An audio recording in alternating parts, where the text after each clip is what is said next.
मेरे अभिभावक, मेरे बंधु, मंच पर उपस्थित बहुजन समाज पार्टी के केंद्रीय प्रभारी उमाशंकर गौतम जी, प्रदेश के उपाध्यक्ष बहुजन समाज पार्टी के कुणाल जी, इस जिले के सारे पदाधिकारी, जिला अध्यक्ष सतेंद्र जी, महेश जी, सचिन जी और सारे सतेंद्र पटेल जी, सारे पदाधिकारी, सबको एक साथ जय भीम। आज हमें ऐसा लग रहा है कि लोकसभा के अंदर आज जो व्यक्ति कह रहा है कि जय भीम के नारे में क्या रखा, तो गोपालगंज के हमारे सारे भाई बंधु मनीमाताएं बहनें उसको लगता है कि बल देने के लिए खड़े हो रहे हैं क्या? अरे जय भीम में तो सब कुछ रखल बाकी नहीं क्या रखा है? जय भीम में बानो विश्वास है कि नहीं क्या विश्वास? अरे तो आप लोग ऐसे काहे मतलब एकदम देह गिरे के बड़ा लोग गोपालगंज के धरती पर सब के देह गिरल बगा तरी टाइट रहा लोग। जय भीम मतलब बरौलियों में आवाज तक कम से कम चौक तक जाए। जय भीम। हम आए हैं आप सबों से बात करने, आप सबों को इस बात के लिए तैयार करने कि क्या हम लोग बरौली विधानसभा जीतने की तैयारी करेंगे? जीतब जाने के घर सूत के क्या करेंगे पड़ी तो घूमे के पड़ी ना। ये जो जंगल राज और महाजंगल राज वाला जो लोग है, इसके लोग तो घूम रहे हैं और हमारे बहुजन समाज पार्टी के लोग घर में सोए हैं। कैसे हो? ये झूठ सच करके जीत जाएगा और हम लोग हाथ पर अंदर के बैठे देखे रहेंगे। तो हम तमाम लोगों से आह्वान करने आए हैं कि इस बार आप अपनी ताकत को आजमाइए, ताकत को पहचानिए और अपनी ताकत बहुजन समाज पार्टी के पीछे, बहन मायावती के पीछे खड़ा कीजिए अपने आप को, तभी बहुजन समाज पार्टी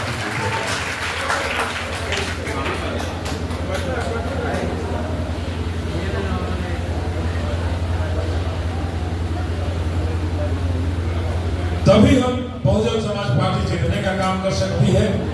नहीं तो हम ऐसे ही बैठ करके देखते रहते हैं। तो हम आए हैं आप सबों को ये कहने कि गोपालगंज जिला में आपके विधानसभा में कितना आदमी के 3 डिसमिल जमीन मिलल? 3 डिसमिल जमीन मिलल माता जी लोग कि मिल गई बा? ईमानदारी से बोलिए लोग, जो नीतीश चाचा कहा था कि हमने के सब कोई दे देने वाली है। गोपालगंज के जो मंत्री संतरी जो लोग बनल बा, जो हमनिए के पार्टी के गद्दार लोग हमनिए के पार्टी में से भाग कर जाके मंत्री बनल बा, तो उन्हीं के घरवा कहा ना घेरनी है जाके हमने कहले हम तो हर मंत्री मुख्यमंत्री 3 डिसमिल जमीन देवे के ना दिला ना घेरा जाओ घर है। तो 3 डिसमिल जमीन नीतीश कुमार के सरकार, डबल इंजन के सरकार कहलस कि हम 3 डिसमिल जमीन दे और 3 डिसमिल जमीन यानी कि आज तक हमने के 20 साल के शासन के लसन यानी कि 3 डिसमिल जमीन ना दिलस। हमारे बच्चा बच्ची भाई बहन के पढ़े खातिर बाबा साहब आरक्षण दिलन, छात्रवृत्ति देवे के व्यवस्था अपना संविधान में। और इस सरकार में हमने के छात्रवृत्ति मिला था भाई, तू लोग बताओ पढ़े खातिर छात्रवृत्ति मिला था बहन बनाओ लोग। ये छात्रवृत्ति भी खा गया हमारा, ये छात्रवृत्ति भी खा गया। और इस जिला के जो मुख्यमंत्री थे वो चारा घोटाला थे, चारा खाए थे, चारा खा गए थे, गाय भैंस को चराते चराते उसका खाना वो खा गए थे। उन पर आरोप लगा कि लालू प्रसाद यादव चारा चोर। तो नीतीश चाचा और इस डबल इंजन की सरकार क्या हमारे छात्रवृत्ति चोर नहीं है? छात्रवृत्ति बच्चों का निवाला खाने वाला है, चोर नहीं है? है ना चोर? तो ये छात्रवृत्ति चोर है, हमारे बच्चों के भविष्य को बर्बाद करने वाला है। इसको सबक सिखाने की जरूरत है। आज गोपालगंज में अगर हमारी बहनों को पढ़ने की जरूरत है तो एमए करे खातिर कई गो कॉलेज भाई यहाँ कि खुलल भाई सरकार। आजादी के 75 साल के बाद जहां देश अमृत वर्षा अमृत महोत्सव मना चुकी हो और गोपालगंज जिला में न जाने कितने सांसद बने इस 75 साल में, कितने विधायक बने, कितने मंत्री बने, मुख्यमंत्री बने, लेकिन इस गोपालगंज जिला में यूनिवर्सिटी तो दूर एक सरकारी कॉलेज नहीं बन पाया जहां हमारे बच्चे और बच्चियां पोस्ट ग्रेजुएट कर सके। क्या बाबा साहब को मानने वाले लोग हम कब तक हाथ पर हाथ धर के बैठे रहेंगे? जहां बाबा साहब ने सबसे पहले कहा आधा पेट खा लेना लेकिन अपने बच्चों को पढ़ा लेना। इन सामंतवादी और मनुवादियों ने हमारे पूर्वजों को स्कूल और कॉलेज में नहीं पढ़ने दिया था, लेकिन धन्य है बाबा साहब जो खुद स्कूल के बाहर रहकर पढ़े, खुद स्कूल के बाहर रहकर पढ़े और इतनी डिग्रियां लिए कि आज भी सामंती और मनुवादियों की डिग्रियों के बराबरी नहीं कर पाया। धन्य है हमारे बाबा साहब। और उन डिग्रियों की बदौलत उन्होंने हम सबों के लिए स्कूल और कॉलेज खोल दिए। उन डिग्रियों की बदौलत इतना सुंदर देश के लिए संविधान बनाए और ऐसा संविधान बनाए कि सामंतवादी और मनुवादियों का मन कुचलते रह गया और हम सबों के लिए स्कूल और कॉलेज का दरवाजा खुल गया। खुलल कि ना खुलल? ये केकर देना? कि गांधी जी के देना? कि शिव जी के देना है? दुर्गा जी के देना? सरस्वती माता के देना? तो ये देन एकमात्र हमारे भगवान बाबा साहब का देन है, जिनकी बदौलत हमारे दुनिया और दरवाजे स्कूल और कॉलेज के। धन्य है बाबा साहब जो अपने लिए नहीं हमारे समाज को आगे बढ़ाने के लिए, हमारे शूद्र समाज को आगे बढ़ाने के लिए रात दिन एक किए, दो दो बेटों की कुर्बानियां को देकर हमारे समाज को आगे बढ़ाने के लिए अपने पूरी जीवन दांव पर लगा दिया। आज अगर हमारे घर में नौकरियां हैं, हमारा कोई भाई नौकरी कर रहा है, कोई बहन नौकरी कर रही है, कोई बाप नौकरी कर रहा है, किसी की मां नौकरी कर रही है, ये नौकरियां गांधी और नेहरू और मोदी का देन नहीं है, ये नौकरियां हमारे बाबा साहब का देन है, जिन्होंने हमारे लिए दरवाजा खोला। कि नौकरियों का दरवाजा बाबा साहब ने हमारे लिए खोला। तो हम आप सबों से निवेदन करने आए हैं कि अगर बाबा साहब को मानते हैं, माननीय काशीराम साहब को अगर आप मानते हैं, छत्रपति साहू जी महाराज को अगर मानते हैं, सावित्रीबाई फुले को अगर आप मानते हैं, तो उन महापुरुषों के सपनों को अगर कोई पूरा करेगा तो आपको देखना होगा कि क्या उनके महापुरुषों को, क्या आपके महापुरुषों के सपनों को भारतीय जनता पार्टी की सरकार पूरा कर सकती है? क्या कर सकेगा? लोग जो शासन में डबल इंजन की जो सरकार है, क्या वो सरकार कभी भी आपके महापुरुषों का सपना पूरा कर सकती है? तो जब नहीं कर सकती है तो इसको एक वोट नहीं डालना होगा। इस बात के लिए आपको तैयार होने की जरूरत है। और एक राजद वाले लोग हैं, कांग्रेस वाले लोग हैं जो 60 साल से ज्यादा शासन देश पर की, और उस शासन के काल में शोषित दलित वंचितों का क्या हश्र था, कौन सा गुण खिलाते थे, ये आपको अच्छी तरह से याद होगा कि हमें बाबा साहब ने जो सब चीज से आजाद कर दिया था, लेकिन कांग्रेस की सरकार में हमें वो आजादी नहीं मिल पाई। इसलिए हम आपसे आए हैं कहने, ये चोर चोर मौसेरे भाई हैं। इंडिया और एनडीए दोनों चोर चोर मौसेरे भाई हैं, और दोनों के रहते शोषित दलित वंचितों का कल्याण कभी नहीं हो सकता है। इसलिए मैं तमाम लोगों से अपील करने आया हूं, ये बीजेपी वाले हो या कांग्रेस वाले, इन दोनों को सबक सिखा देना है। जो मानवर काशीराम साहब कहते थे ये एक सांपनाथ है तो दूसरा नागनाथ है, इन दोनों के रहते बहुजन समाज का कल्याण नहीं हो सकता है। तो मैं आप सबसे अपील करने आया कि दोनों को सत्ता से बाहर कर इस बार बहुजन समाज पार्टी की बिहार में सरकार बनानी है। इस बात की तैयारियां करने आया हूं। हम सभी मिलकर बरौनी विधानसभा को जीतकर एक नई नीति तय करेंगे और बिहार को विकसित बनाएंगे। कि अगर आज गोपालगंज में अगर सदियों से 4 चीनी मिल रहा तो क्या कारण हो गया कि डबल इंजन की सरकार में कभी एक चला कभी 2 चला, लेकिन चारों चीनी मिल नहीं चल पाया। ये क्या कारण है?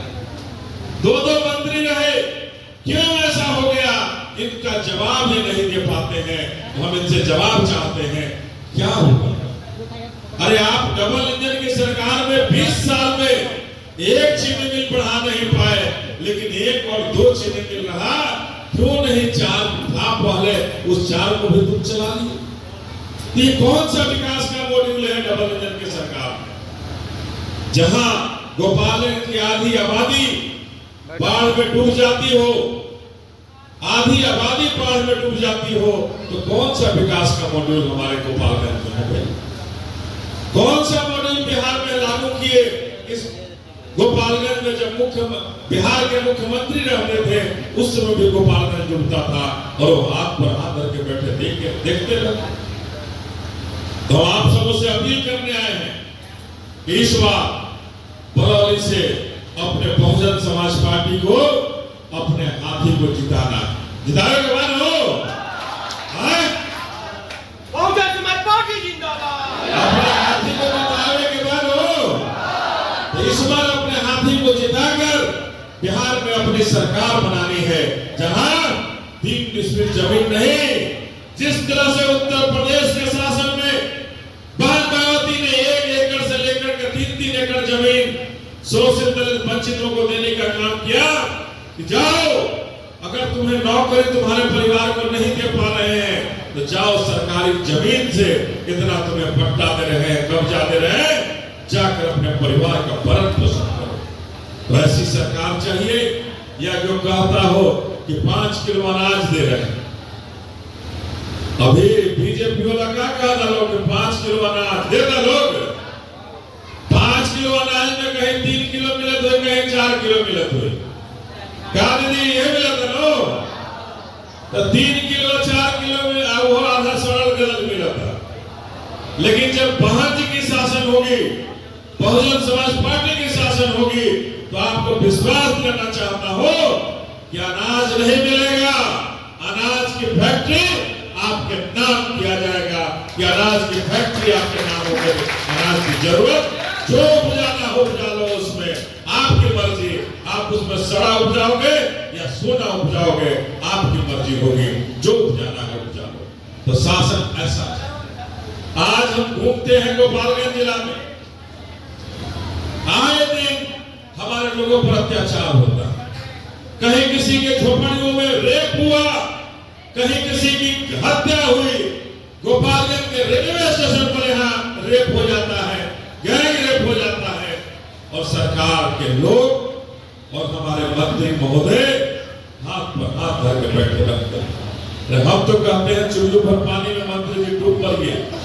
अगर शासन ने आपके हाथों को चुड़िया पहना दिया है तो चुल्लू भर पानी में डूब मरने की जरूरत है। या फिर ऐसा कब तक चलेगा? शोषित दलित वंचित समाज से आप आते हैं, और जिस समाज से आते हैं उस समाज से जुल्म और ज्यादती होती रहे,